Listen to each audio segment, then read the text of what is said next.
Welcome back, family. I'm the guy that's usually behind the scenes, but today I've joined you for this Sabbath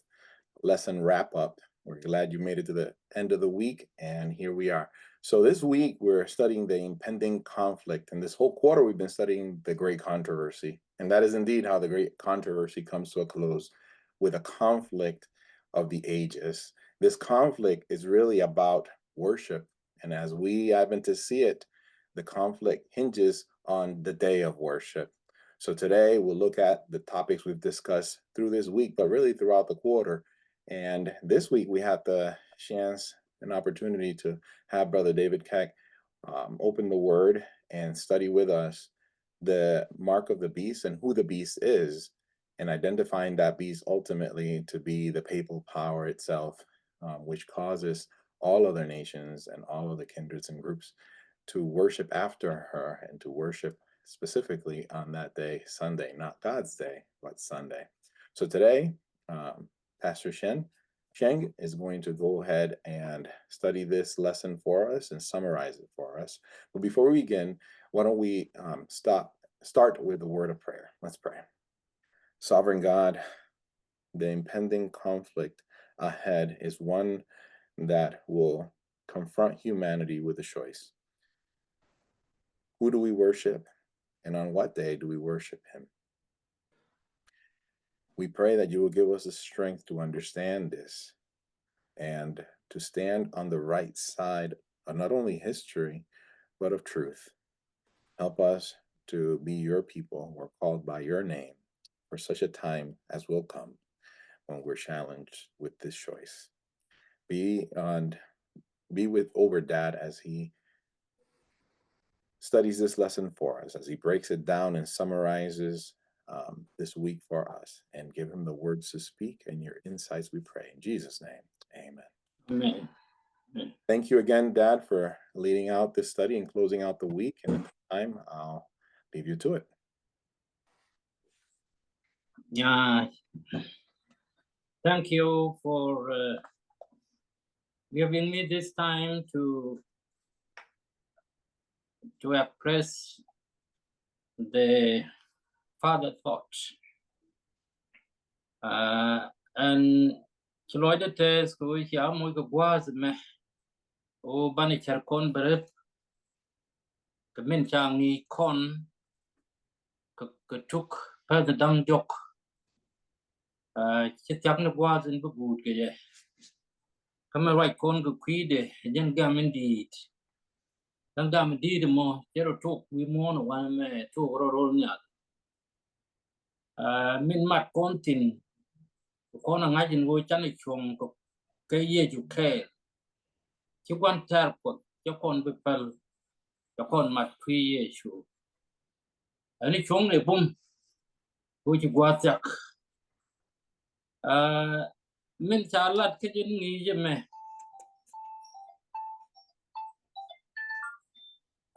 min chalat ke jin ngi je me let ni con go te ke le dang raw ka le dang raw to le kel berar ye ka le raw de berar pi no ka le dang raw de ti gor con wo ban lo dien ngai chane luat la nyam chane ling kingi ni te cha kam kon kamu da ban right bo kwi de ban le jok ban me kalot kani nguni ka le to lot kani ruwe ke lot kani kumani ke dol te cha ya ti bor ke nei thwan so le kai rar pinye berar gwas me dak jike ki jike ngwan long chet ke le kai rar ba ki ye ban e tok mi lang kon ban wanyam kwan dan galang lang ne aja ko nyal ke ne pin ko mi tiang ko kai loi ke ne pel beri ta ko ben yam du ke ngwa za ma kwa la nei di loi tats cái nghề chứ chỉ không có mẹ của bác lật cái chân cái bác khel cái ruột cô rep này ni char ko cái nít năng đi trên trang nghề ko bác cô min cha ko nghề cái gì bác cô luôn đang ngay qua rê ruai ni ko anh bên này boss con dial cái gì thu cái du ko bị cái chụp lòi đó boss này ko con dial thu liền kinh tin cho cái bị cái campo tu merong cái bị boss cô biến là mất lật cái chỗ mà về cái gì cam này liệp cái cam này point cái là này tầm loài thì này thì dial cái chỗ gì số cái số cái nó amen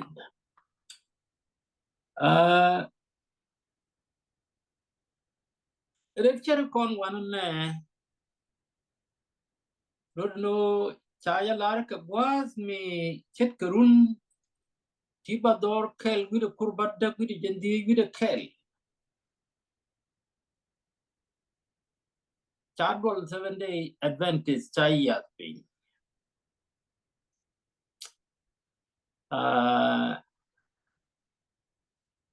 cheme chỉ cần ngay cái bible chỉ cần lo được cái qua and go take me chỉ chơi thế này là cái mình đã cái thuốc của cô bà war thì cái thuốc trên cái là cái canas so can qua rồi mà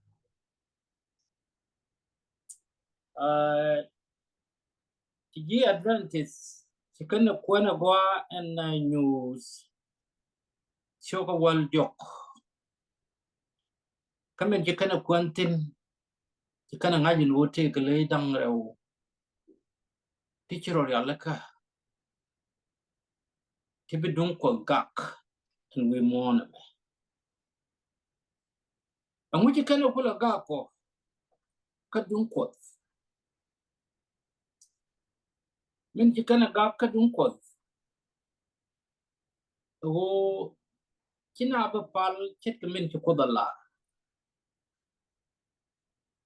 chỉ cái chiang pal cái chỉ cần là cái đuôi nó cần này in bảo kêu cái mình có cái này let cái này mi chỉ bảo kêu cái mình có cái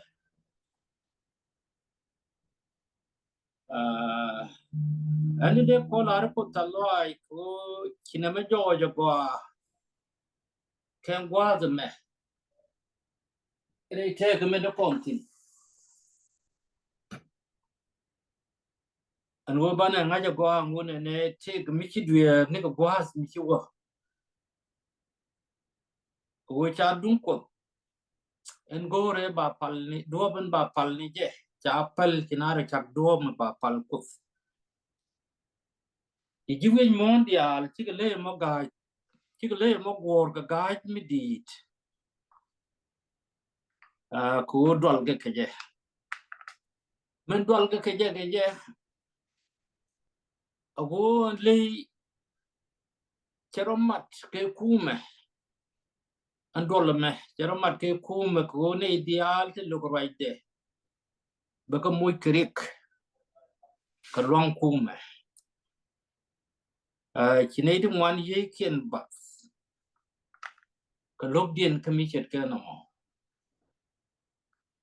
cái này thì chỉ cần thì chỉ là đây rom ni kia quan pam ni ya chỉ là một chung ni kia chả thuốc mấy nhau cái giấc ở còn chỉ vì muốn chỉ luôn nhọc mấy cái con cô ban nóc nó mình chỉ có là lar kia ban nóc nó mình chỉ ra là ajan đồ bên nó công tin lát cái gì chỉ chú chỉ mút có cái ger cái lia đấy đôi cha đẹp mút ni cha ngay mút trên cha ger cái mút trên chít mút cha ger rồi cái lia chú thế là làm ngay cái qua ajen te ke nwan di de meo wo gor ke mi chi te ka Bible an Bible mi chi ye ju ka ger ken mot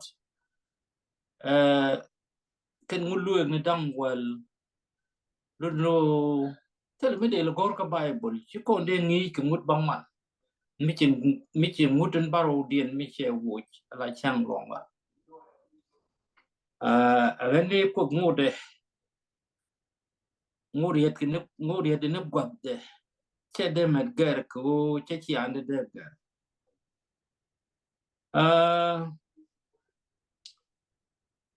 bugun go ra bu kon kun tin ban kun ke news chu ko wal jok ban kan ka bas wal ke bas wal ke me bu kon nyot le per rp an le per rp ne bu kon lo de kulo gor anga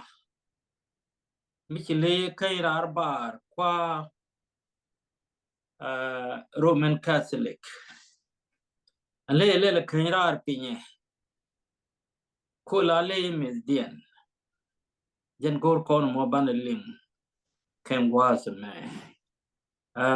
an ban kun che lare ne kai no chwali de dien me parar pinen kate ga tum dang rau chet karwa dal roma ka chwere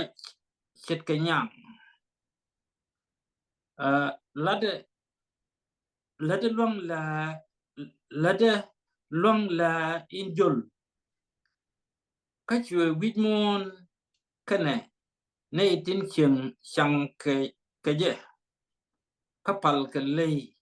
injul min cha moy bot enong jelia min cha bot enong jelia cha ka gwa kan ban dang rewati bana kamelin ngulat kenamo shawele injul amma makwarwa jella de le kan rar pinye jelle kan rar bar amu chala do le kan rar bar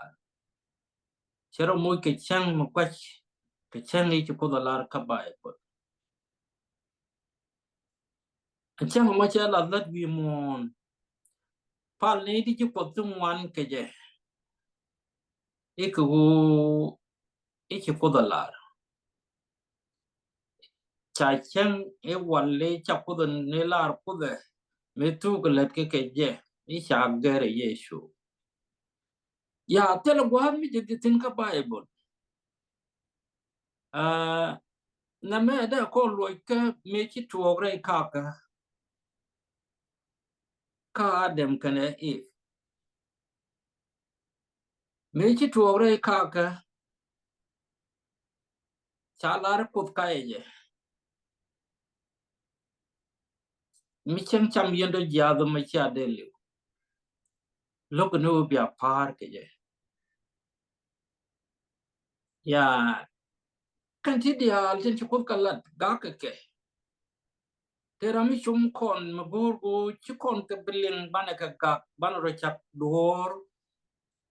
mi chet ke me chi adem kane if chi ro chak dop mi chi wo kel ke dop ko anile me de tong dang re chet ke wa daro me marwa chet ke nyang rodo nyang elet raje chet ke cheten marwa chet ke cheten ajen we dan at kontine we me chem ku kone charwai ko moy ko gwas put kana ke Europe ka gwas be me charwai ko do moy ko gwas ram bu gor dun ko dun toko cheba mat ke je ni mu guru ni min ki le jolalat ka cha banalet le rewde bu kona ngajin mi che ke no mo jen min bidil tuok en wi mon de kontine le me shawo molle chede ne karwa daro ma do te ke chang kurishin ga o ran ko ba kula wonni chang ko ko mata ke jamo chang barwa chet ke le chet ke chete no chebulu mo ne go don ko was chet ke me chelar me dan me chana joy ke Europe be ram pal me no ke ya chine dial chi ken ben and we the man ko charam pal dung de min pal le kaloide so ndam balun jok ba kuben and go ne chalar ne ke nyam chebulu ngor godde beger bagor michet ke me joy ke na ke Europe Roman Catholic and I'm about to kaba the wara udien chelare bene ideal bene tin chang ke je min balat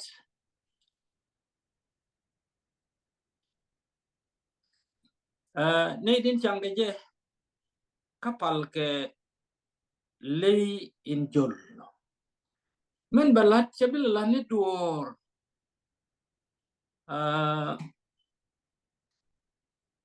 ko balani luang la jol ka luang la jol mo ajan balalato lay jol le cha mo bot mede jenung lia kayan bote de nung lia cha ja ko go amu le kairar bare cha wete bot mi chie de nung lia but bot de nung lia cha kula ja ko go a bot mi te di ano de nung lia ka we tini di latje je di ya bot de Roman Catholic nung lia me chalat kume friend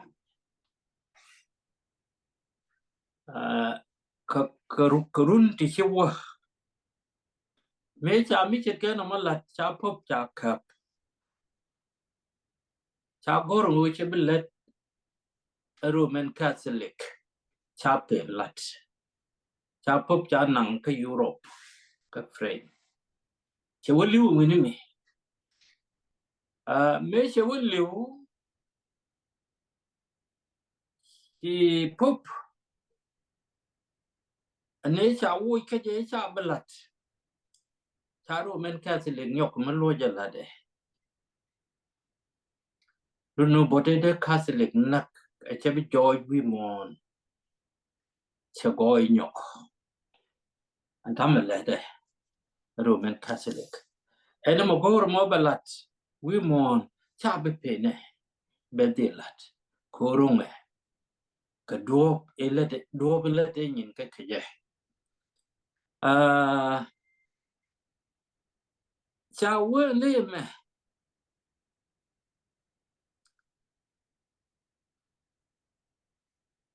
en wi mon chi le rewde min kay rar pin ko lede ka long la jul bene ideal jak pal ka le in jul le jul ba pal di ba pal ke chan de min kere alaka ba pal ji wi mon ke je ko la je ni bina pal chi melar ko be jen mi kere alaka je mi kere alaka je lu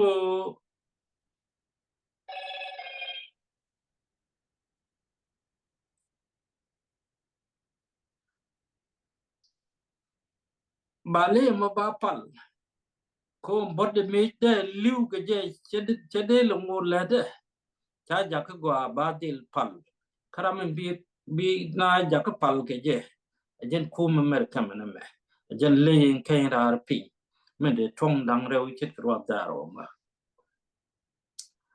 ya kan thong dang rew de ti te chit te cha ti ka wa da rom ka ya lud nu ku me de che ya pin ka badang rew ku me mer kam le de ka badang rew le de ke republican kana porous religious kana politics ka kan tong bum ka dang rew tin yap ke ku me mer kam pin ka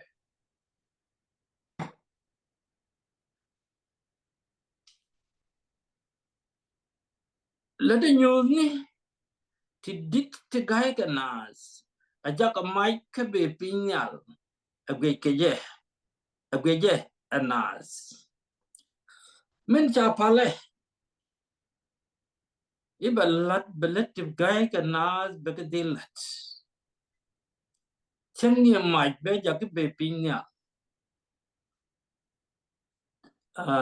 agwe nas ko ba chu gor ti ka lom mi di ka nyu nu ti cha kame tin be med nas de kon je bo ka jik koronis chokaraw mi chane kan ka bas bangwan wa ka waraw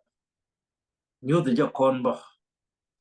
ana mi chet ke no mo ro ba jo yu mon belet te kwa kelet ko ba kalat baro di alle ken yere dol ka baro choli ko kalete asil mut dudnu chemut ko go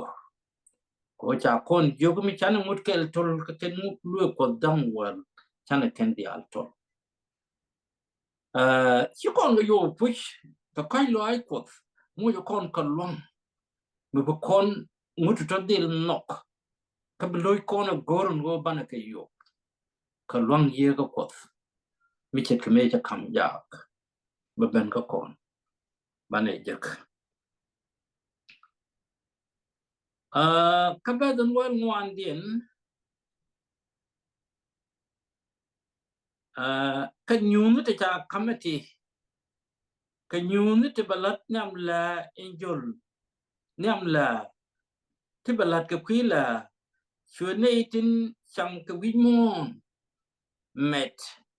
chuna chum ko bike point lat mi chet ka lei en cha much bot ka te ka ngote ka tek ya chỉ có rồi như cái mình nhà mình sẽ là người cha much ka bot anh pre nya ka ve ngadi en pop ka ve cha ka ve kum pre ya che da ram chi cha much ka bot ka te ko che te long thế đấy yên cái mà bịch bịch thế cái thế tin thích mi bây giờ long nên chỉ win mon thì cái ngay nhau po bo en Roman Catholic chế rồi bên nhóc của mình gì vậy rồi à bà là let win mon cô vẫn ngoan ấy dia cha cái phê là mà Bible cha gor ba quen cái Europe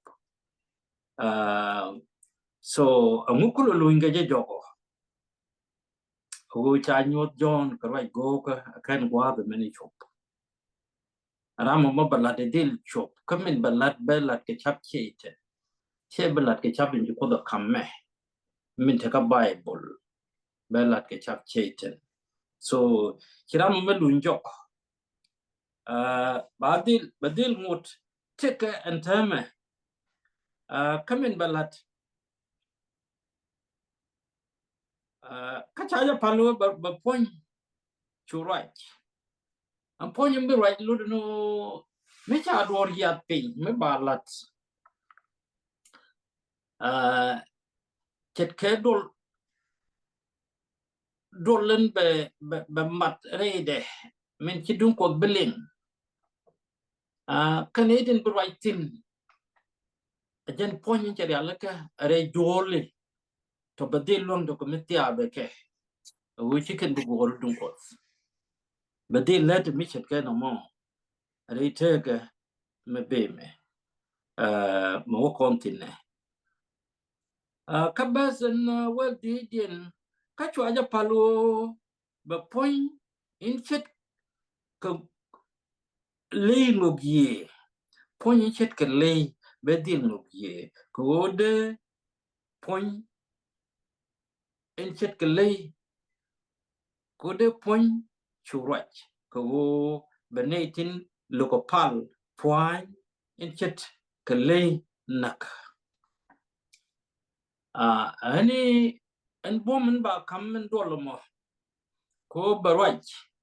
kanten balat ya biga tichibo kel kamelat bible biga gone dung de men gore ibo len ka bo nok ka bomde ani ka tiche ken to do biga tuo ba ya long an gwat en benatil lortin wad benatil o chika lora de ko den pal ka kwaden ka loy dien ki chini ka do ben go kene but walk ba bom long kadin to ka jikot tin ba ko gwor ka tok ba ba long ka ko ponye me ba mu yi ko barwach jara men biti dia lat kane to bi lokto icha men chalar belat ba ga dil nak ni ci kon to ko Europe to nyok and we mon me bar nyok to here we kel here mer kama ba to tin ko do ba la ke ted mer kama ke jiwen mondial be ken mi chet ke no mala lat ti ga Africa ti Asia ti Europe ti Australia anyway ti tino do no ba mi chet ke no mo ba la lat amane di cha ko palba ko bi mo jek bika long la ma bikene jek ba kam ka belle ba la tini ken ko bikene long ka la dika chicken belong ni jak chicken bel palle je but bika la ni je ka tit ken ma cha goro jelle mo bikene lat ya bikene de lat ka tit ken mi chet ken mo ba tuok ko cha na mu ke biel len cha lat tedinat ke bel cha lat ni am kanat kane ti bien nok ngo bi ka lat ka jaka kane ti bien nok ngo bi ka japan bi ka gwor men chala bi bel mo betere char ke den ala duor me bi kane tit bine ti rom ke tit kien ngo bi kane lat ka tit kien ka basen wal ba kelien cha kon jugne ka chone dial tin tiani kane tin dit tiriang kana tin shan tin lor kana kwai ko ba tit kwe dien kia nyam kan dien moi ke bil chini men chana ling en bil ajan ba la nyam kan na lo ko ba pal ba la tit tini kwe ni nas ko bi kana la dika bom laran ke liu ti kwe je no binati chen to bikan le mo bikan dil la tika mi ram loge ba dil nak ka tok ka ba dong wal baro dien je kon yogne ka tala rame de dor kok ke de dor kok animi te ka bil mila chut la ki pek chut ka de ka chut me apel karam mitek ngach karam mitek ngach gor pegla ko ajen pek ran pek de kur bakel widi jen bakel widi bakel ya men salar kon ka ban ka chuk ka ban dang rew di chidot ti bana pen cook ani ne din chimat kamalale mo ka ken bidur kokto ka ken bidur kokto rami chim share bo kel kami chile la de no cha bu no go bedwol kok ke be kok ya kan ji ko tin bi chum ki ko wo bi ka pal ko ka min chala bi kriet mdi dil jek be be ke long amene lia bo be kini jek dundo lia dien ba gwa ko wo bi ka tit nyok mo ye chi lu nyok wa dum bi joy ke yesu bi ka tit dil nyok kan ne tin kwa leile la de ka kapal kene bi ka chu yaw ka yaw me dora mi charo bi nyok ke tik re te ka me te tin chaka kan wi mon kari tin kam ke jikos ba jiko da kan ko wazin bi ben ke yesu ka chaka bi kan ke ye amani cheiten chebil kan titi bi ka tuok tini ka me bible la kone bi ka tuok kan waza be me wazin ki yesu taka ben ka je bi ka dil tuok ba ka lalat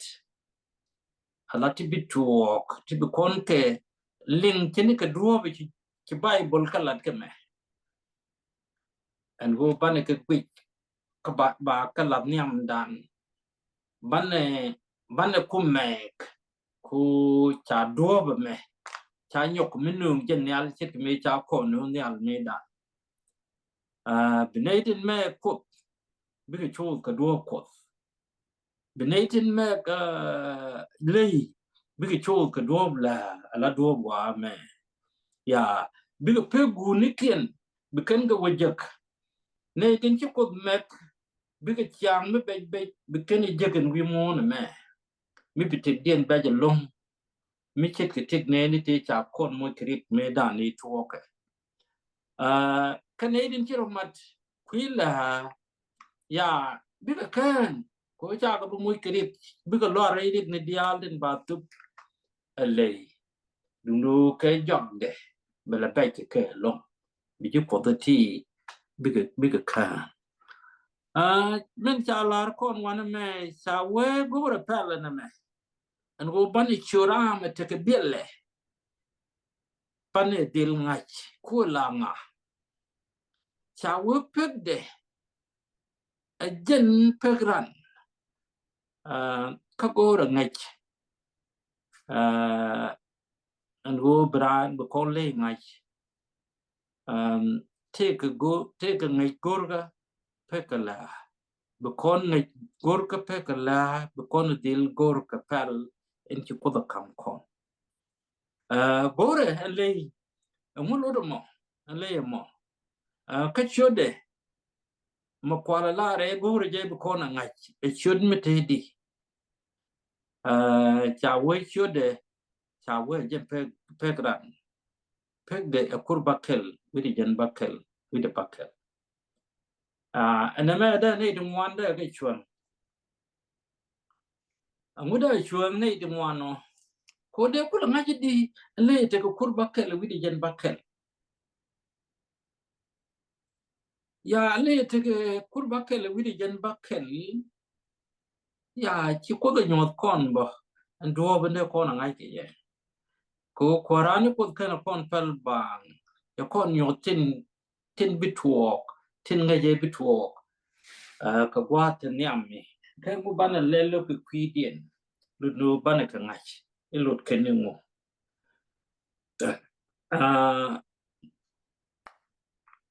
an wana me tege chodmi shol kwar catholic di ro ka ye shol ro monen ye Vicar, the son of God, vicar of the son of God, Ludno ajen menung chudamo. Yom ko kon wo ka token nung go ba chudamo ba lat ke je ke lew. Ramachor Megat Pot. Take a chutty chal, should the men cool the mother barat in chale, Fikras Philly Day. A Fikras Philly Day, ya, I didn't shoot it to come, quar no pop, quar locos. And come at the Mila leather. Ten number Kurbakel, with a Jan Bakel teeth. New can it shoot. Lulu Chapa nyot kon kem was a man. A Misha nyot nuka guate more John Taylor.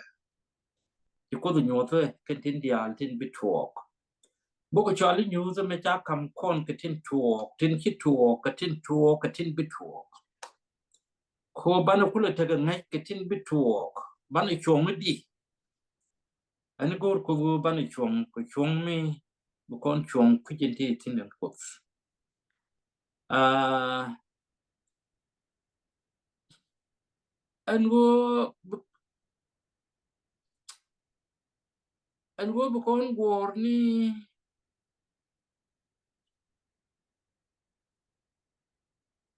chawe merkeme. Pick it a jack. Karwan bador kel with a kurbada with a jan badak. Shawe de year kaje. Shawe ganeti genuine with a badak. Kagwa they done. Come here, corner and corner came what time a caname. It did me did. Runo Benying Langul Bagadilla let kabom. Changaramga gay, Timmer Kamakabilla let it boom coquin. Bagala let go which Bible.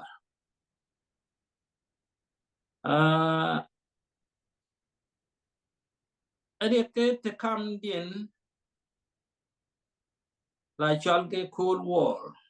Coron quite cosh. Quote the other come quite cosh.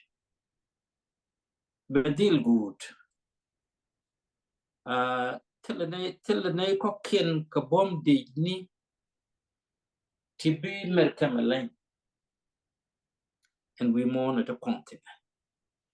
Lord no a mobile cooler lelo. Lord no which American a bomb jack. Capalana long line jol. Ya, tinny the bar pain who big a chon din. You become a lot of we mourn man. Kangani Canadian Punk of folk. Yamin Chalarka book them come indeed a one.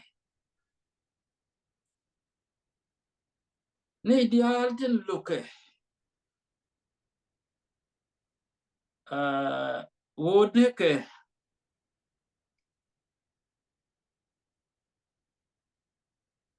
They can chang long awkward and for you.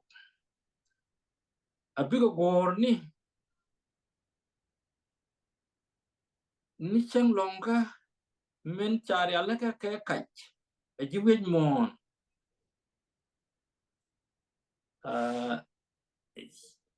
Shower canate to be doing war, Robaka del Moikariak. A kume. Come what kin. Tell that keke. Baka deal quad lith. Who chicken men jam mat chicken a look. Kaka dwarf ka queen one you quoth. Go long na. Chikot con come wo banaka loth. Can Louis a damn one.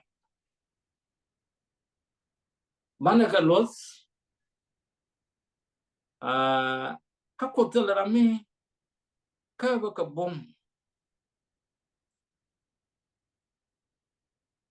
Do no ideal. Tin bang wood to look about Yarike. Ya big deep take a rick. Majakanaka was. Kajan bogam never.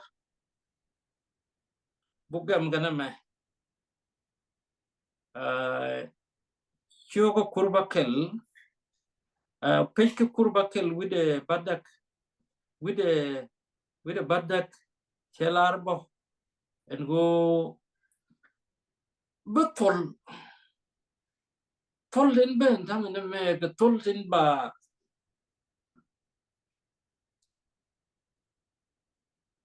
tin ba right took the question go tin chane je kan bo ko chali news me tin men chala de ja thu jang ni dang yok ya cha we ba kan lok cha tok belot ba ka ban pin binadial romat kamichi wakel kamin ki podala lunu en boy en den a look chatir reinat en ye ko chakun ku china lunu men go ko da ba kula tedi kanei tin chiwa quick ram log right ko ka chi ga chu ka gwa me bar pal go ko ka bi ga le yen rei tu go no tien me ji ko rani ye ju jalar wo ba gwa be an gwa be be na mi ko bin ne ka je ba nei ti wan ba go ba jo ani jen gwa me ba nei ti wan dil ba jo ka jam nye mare ka da mare ya gor ko de no ba na mut ke ba ne cheng long ga de ba ne dil kit ku ke re ngoni re lu ne dang wa mi chan e tol du no ji kon ga tol kin mudi ala do mi chan mut ke tol bo ka kin mudi ala do chan e tol bo gor ko de en go ba ne yop en cheng mo ko ba kula bel mi ngai kono go ko da jan cha kono ka cha kon la ken ka ga de ni ye chu kreso me liu ye chu ka changa bakel ka jok la friday che lari che kutsu amu che tuko che chakkan ka min che ben ka ye che tok chet ka me che kodlat ka tuk ka changa bakel ye chu man ro de long ka tok de ka min cha jak ka ye be belat wi mo cha adem chak ka gud la ni kot cha adem man ro re long ka me che kodlat ya la ka ko cho chak ka nin bakel thế còn cái thính là hoàn mẹ thính thì chả thính con cái thính thì đi go rồi chứ bị con cái culing các bạn luôn đi kiên bạn rồi cụ thì cái bram rồi cụ thì gen karo ade thế là nhầm go ông go cái chốt loài đan cái tin bị thuộc cái nín tin giọt cái mình lo cái con đây đi cả mình bị bể ông George George riết cuộc là quá loko ka jen med amo meraude can we tin tub lor when mon ke leo chika lor ka kwirach pot jakit tin ni ka kor runi tingwan amu de chiang amo ger ka pado min raude goyriet en cha gor nyal kagam edit Allen G. White a mik muka tin cái gì anh thấy mà mình đi di dặc cái bite kale cái này tin chalke nó rồi gì advantage cái quá a bemo men ngoan dien betuk jang betuk jaga min rewde ro geriti ka jow chota ka de ramo ro yale kay di ka jeddan ka nial en jok ka wo balat kot tuk wimo titi kan dial ka ti chom kan ka kon kan tini titi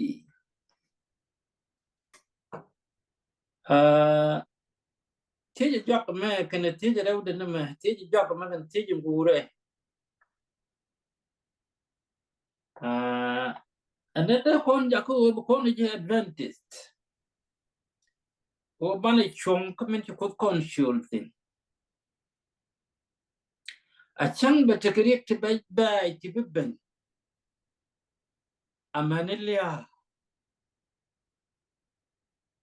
bani tik rewde jekka kot mo kon jentin bana waka medo dien mi che wakel kamen ta bible no bana bay ti len bay ti chane je wi mon bana ke je katet kot kamen wan dien an gwa the jakame ci ko balar ni ka warga juel ka ci jiide ja balar bo o ka ninin jok va nial in jok jak be wi ci ko nial bo be ben ke pinir be na tin ci riet ko badil ben ke kwidien ko bi ke tu ko tu go titi be ken ke chop ka was metot ka bi ye ci ben a chumni dien am ben ye ka no mo ben a chang mut yor pin mi chet ke min go le nyame ki le rew de je mut ko ba na mo ke bel mit nyam ka na ken tenat ba dil yor pin be to ko mi chet ke no mo bi ye ko ben ka ba mut mo yor pin ya ka bi tu ko tu go bi ka let le ne ni tin gor ke tin kan ke ling chi ka nei den ben ni ka pi ko ka nei den ben ke pin chi ko mo ke kwi ko kina bit nei dia bi chu tol tin ho betana chach ko bi kana gor bi ka togling min ki ko da lar ke kwi ka mi ki tuoga so kan ti ket kan to bi ka ben kan kwa da to konti de lar wo bi ko ta kel ga ya me ya boss ke yede ka gon chok ka wal jok ke lew kan ne tu ka de kwa ne je wo ka gude ko ba kon lok ko ba kon jagi chung bum ka ban bin bituo bananga ram na ro ko kot kangas ram na ro ko thogde kan kot kon ba pin ja kel ko kon ni chang lang ne a jam kon al ken pin kun mi tiang ko kai loai ken pa beri la ne ta loai mi dit ken wa za me ko chi ko boss ka kwi chari kere chari ko kere ti ka thok ka kwi chen ne dial in ki thok chet ke me chi ye ju jalare binin kat karan chet ke ni nowa tele mu jor kwar ken gwa da takatine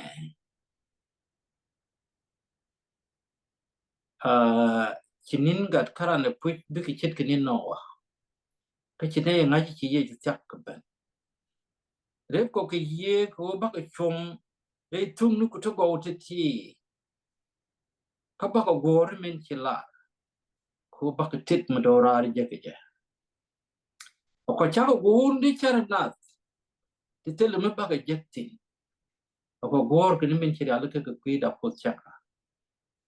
teni kel ke ne ku dial ten ka lai rul ti gol dial wa da bawlin tin no ka tuk nuar ga ka teni kel